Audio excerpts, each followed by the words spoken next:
thinks that he's winning. I'm sure you've seen these, I don't know which Twitter account it is, but someone's going through and actually calculating all the super chats that come in on all these shows and then posting who's winning and who's getting the most super chats for each episode and stuff like that. So some people are following that very closely, and John's one of those people. By the way, do you give a shit? I could care less what people's numbers are. No, that's why I don't talk about it. It's amazing. You'll know what I care about and what I don't care about, because if it's something I don't care about, I don't talk about it. And I don't care how much money people make in super chats. It doesn't affect me in any single way. But anyway, John's excited about it. I've been beating Kevin Brennan's numbers consecutively. I think he beat. Okay, so you picked up on that too. Even Vito was like, no, I think you mean consistently, dummy. Yeah. Not consecutively, but okay, let's. I don't want to nitpick. I don't want to nitpick. Let's see what he has to say. Now, why? It's a few reasons. The first being I'm way more charismatic. I'm a way better broadcaster than he is. When he tries to clean up and shave, he looks terrible. Well, so far I'm on John's side. I don't know what you're... Dude, it's crazy that John thinks he's a good broadcaster. It's so weird to me because, okay, you could just watch their shows. And John's like, I make more money than Kevin does consecutively, whatever that means. But all of the super chats that John reads, John has like 4 people who are on his side that are super chatting him. And then 30 people who just give him super chats to insult him. So the fact that John can sit there and be like, well, I mean, the reason why I'm doing better is I'm just a better broadcaster. It's like, no, you just have way more haters who just want you to read their insults. How do you not know that? It's pretty obvious to everyone. By the way, I'm going to get a text from John now that I've done this podcast. Like, why are you... Just the fact that I mentioned him. Why are you trashing me? The last time you were on John's show, he was holding you captive. That was so ridiculous. You looked like a hostage on that show. He wasn't even interviewing you or having a conversation. He was just yelling at you and reprimanding you. He's an insane person. The time I felt bad for John, though, I did see the clip where he thought Levy was gone from the Shuley Network, and he's just like grinning like he just won the Super Bowl. Yeah. To see the big reveal, and like I literally felt bad. I wanted to hug him. He was that. That was so funny. He was like just watching your dad leave and never come back, or whatever. I don't know. I just felt bad. I just wanted to give the guy a hug. But it's great. It's great though, because Ray. So the thing about John, the reason why you can't feel bad for him, and I've gone through those phases as well. The reason why you can't feel bad for him is because he's got this weird personality disorder where he just changes the reality in his head and then makes it okay again. So as soon as it was revealed that was all work and Bob was never leaving the Shuley Network, John decided, oh no, actually there was a behind the scenes discussion and Bob was ready to leave, and then Shuley had to double his income. He just made up all this shit that never happened and just said it like it was fact, and then he felt better about himself again. Actually, Kevin did the same thing when that whole thing went down. But what's crazy is that John goes on to explain the reason why KB is not good is because he just stares at the screen or his phone, something we've documented John doing numerous times. Carl just explained he says, a large Kevin can't even manage friendships, which is crazy because John goes on to list Bob Levy, Chad Zumach, and Pat Dixon as people that Kevin had a falling out with. All people that John's had a falling out with. John can't manage friendships at all. I mean, Noel Kassler, Hal Sparks, Artie Lang. You could go through a giant list of people with that. And he also says that Kevin Brennan's too repetitive. It's unreal to me that someone like Stuttering John could have that level of self-awareness where they don't realize that everything that they're saying Kevin Brennan's doing, he's doing, if not more so. He has self-unawareness. But you can't be in the Dabbleverse if you have self-awareness. It's never gonna... John was bragging about saving people's lives, and I commented on that, and I said, has John talked about this before? And I've been corrected. Apparently he has talked about this before. But John now is going to go on to talk about how heroic he is and how amazing of a person that he is. And closer to Anthony. And we were getting like 20, 30 feet of him. He's like, I'm going down, man. I can't make it. I'm swallowing a lot of water. Okay. This story is bullshit. Okay, I'm just going to say it. I'll explain why. But he's describing this rescue mission him and this other guy did to save this fat guy who was out in the ocean or a lake or something and was getting pulled underwater. First off, if you're drowning and you're swallowing water, you're not going to start saying, I'm not going to make it, guys. I'm you swallowing can't- too much you can't- water. Yeah, like, It's not gonna happen. Listen, this is. I'm done for. Trust Guys, me. I appreciate you trying to come out here and save me. Don't bother. I'm definitely dying. You know what I mean? Relax and let me say my last words. Just, Yeah. let me tell you everyone I love, everyone that I met in high school. I'll go through the names like Lisa did. Yeah, yeah. But Are you writing I'm this done down? for. John, are you writing this down? I don't want you to forget who I said here. Mom, Dad. All right, so, but then listen to John's reaction to this, how heroic he is when this guy says, don't bother with me, I'm done for.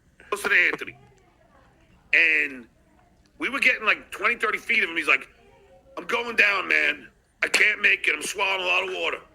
I'm like, you fucking hold on, you motherfucker. You got kids. Yeah. Got kids. And then we got to him.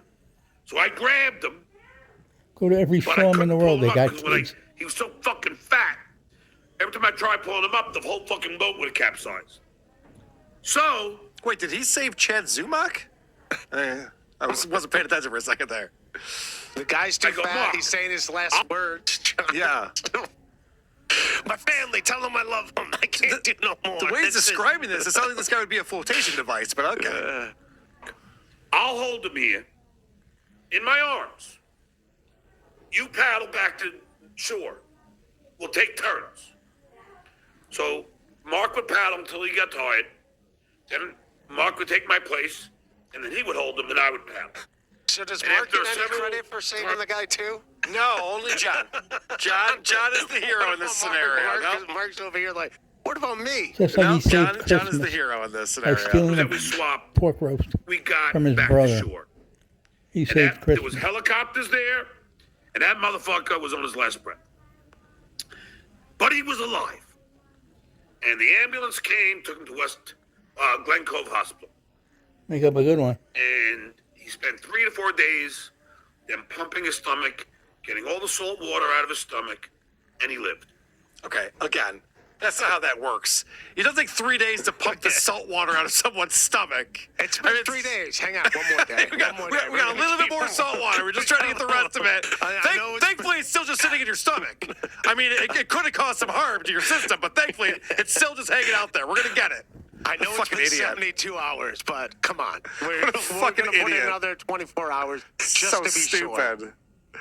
And he gave me and Marco his, I believe, Yankee tickets behind home plate. All of a sudden, you As can't thank remember you. what it was. And Marco, we'd always goof. We saved the fucking guy's life, and all he does is give us a fucking Yankee ticket. Good joke, John. All you did was get good Yankee tickets for saving a guy's life. I guess he should have done more Yeah, for what you. else am I supposed to do you want my house? Here's my house. Yeah, I mean, Yeah. you did. You want to fuck my wife? I'll film it. What do you want me to do? I else don't is he- understand. And by the way, the guy told him, listen, I'm done for. Don't even bother. So it's like, why does he owe you anything? He told you not to. What a fake fucking story. None of that made any sense. And then John explains 2 other rescues he did because he was bragging that he saved. This is the thing that I keyed in on that he's very upset with me about. They don't I pump played your the clip where stomach John goes, I've saved when 2 you're or 3 drowning. people from drowning alone. Which means he saved multiple lives, but 2 or 3 of them were from drowning. And I made the point, if I saved 2 people from drowning or 3 people, I would know.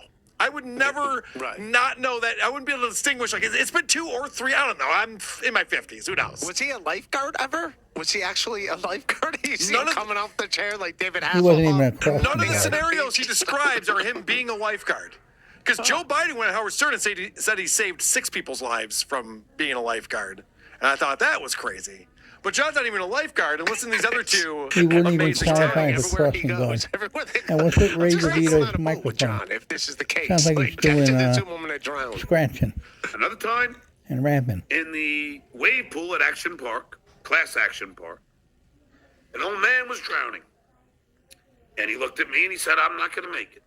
Now, I was a very Another swimmer. one. I was, It's the same fucking scenario as the last one. The guy's just like, yep, don't worry, Same I'm not going dialogue. to make it. You go on with Bobby. Have a good day at the park.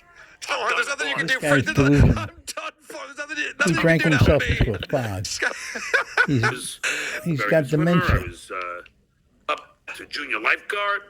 Exactly like Junior Lady lifeguard. Di was at the end. She didn't know where she was, Put him like this. what she was doing. Swam with She one was arm. gone. to the And end they of put the her in a waypool home. and say She's still there today. I have a theory on this. How many From Christmas O&A. tickets you get for that one? Well, we'll find out. I have a theory on this, though, Ray. I think John passed out watching that Action Park documentary and had a dream about him being a hero in that scenario. And now it's just like, yeah, I remember that. It's real. It really happened to me. That was 2. And the other one was at Tobay Beach, where I noticed a friend of mine was not handling the waves and he was drowning, and I went out to save him. Okay, so he knows all 3 specifically. And 2 of the 3, the guy's just like, John, don't even bother. I'm not going to make it. It's not happening for me today. I can't do it. I've done all I could. I'm giving up on life. This is it. Just leave me in the ocean. It's crazy. So, Nero da Vinci says, I've been a fireman for 20 years. You know what I don't do? Brag about how many people I have saved because it's cringe. Yes, it's not a good look, John, to go around bragging about saving people's lives. It's really fucking What you weird. didn't do. But John claims he doesn't need pats on the back. And Just Ray, tickets. this clip I'm about to play for you. If John only sees one part of this breakdown video that we're doing, I want him to see this part because it truly demonstrates how stupid John is and the reason why the whole Dabbleverse exists in the first place. I don't want awards. I don't want pats on the back. It's just in my nature. You're not going to get them. So I received so many letters, even when I was a school teacher. I've posted those, all the great, No, you didn't. thank you, Mr. Mullins, you have a Yeah, favorite no, no. teacher from parents and students alike. This is how dumb John is. John goes, I don't need pats on the back. I don't need awards to be sent to me. I've gotten letters from parents and students telling me how great I am, and I post them on the internet And I to show show them. everyone. Holding him on the side of the boat, and Marco's paddling, and then Marco's holding him on the side of the boat. We're taking turns, and I'm paddling. Finally, the helicopters came. He doesn't even realize it. And I brought up the fact that he got this email. And everyone told him it sounded like it was written by AI. It was totally fake. It was just like, John, you're an inspiration. I had a stutter. I changed my life. And all this on and on and on. It's just so horseshit. But John believed it because he wants to believe that he's a great person.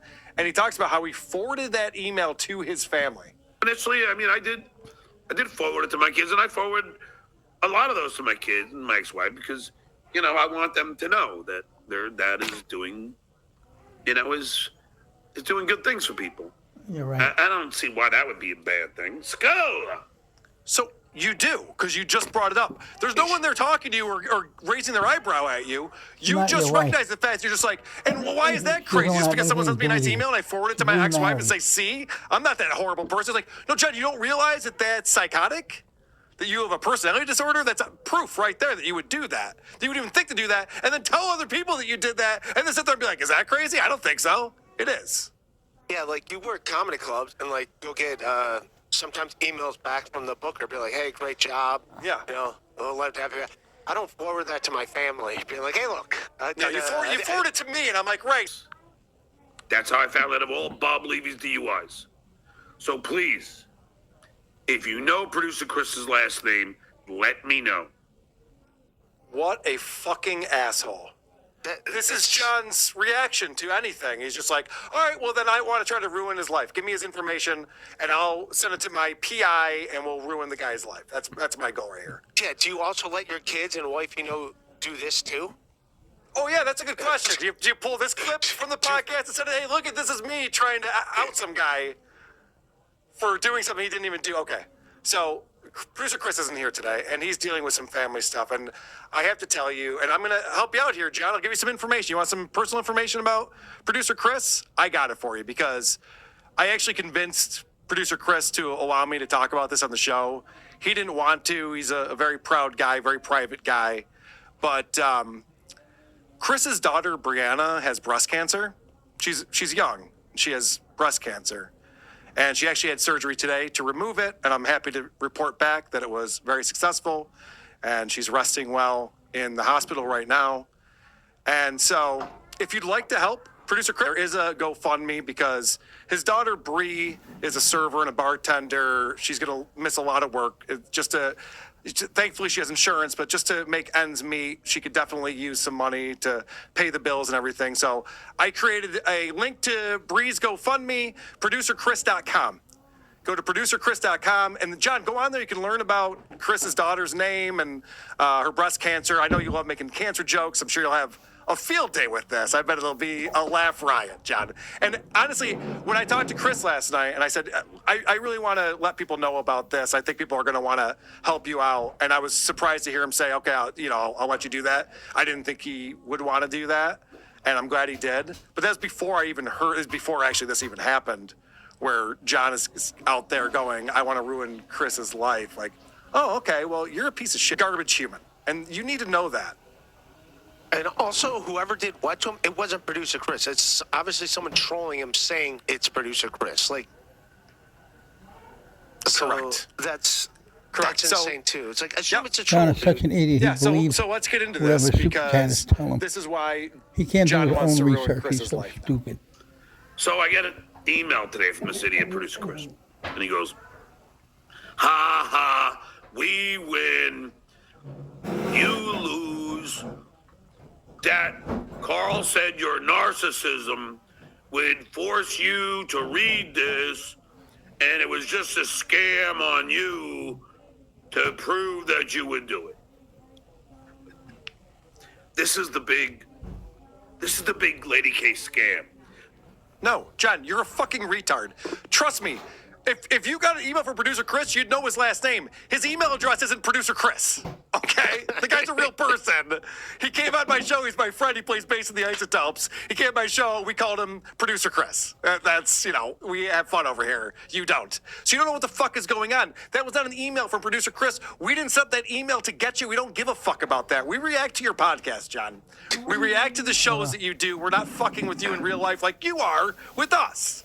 Very different. That's his real email. Every time he logs into his bank account at Chase Bank or whatever, it's Yeah. producer Chris at gmail.com. Well, right. It's like he's like, I want to know that's not a producer real- Chris's last name. It's like, it's Chris. His first name's producer. What about this? You don't understand? Look him up. Google it. You'll figure it out.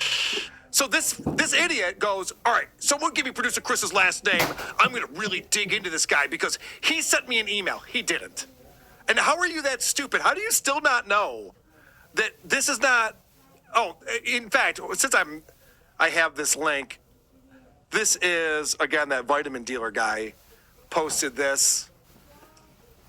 I think this is from the same episode. I'm emailing her. Andrea, you're being duped. I'm not emailing you. I don't email you. You are blocked. You are being duped. Like a lot of people get duped. Look at the email. They had By the way, I mean, he right. does- I can't write this shit. If I wrote this shit, someone would be like, Carl, this is lazy writing. No one is this stupid. It's like when you watch those movies with the one-dimensional character and you go, well, no one's all good or all evil or all this or all that. You might be a simpleton, Ray, so you're maybe break the rules. But what I'm saying is no one would believe this as a storyline, that John goes on there, gets duped by someone pretending to be producer Chris in an email, and later yells at Andrea Brower for not knowing that people can obviously create email addresses that aren't them. And also, I do like, isn't he calling himself now the Duke of the Dabbleverse? So he's Yes. like, I'm not the Duke. You're getting duped. And You're getting the Duke. You're getting duped. Duped with a P, right? Duped. No, I know, but it sounds like he's like, I'm duped. a number to my email address. They change it, but it looks like me.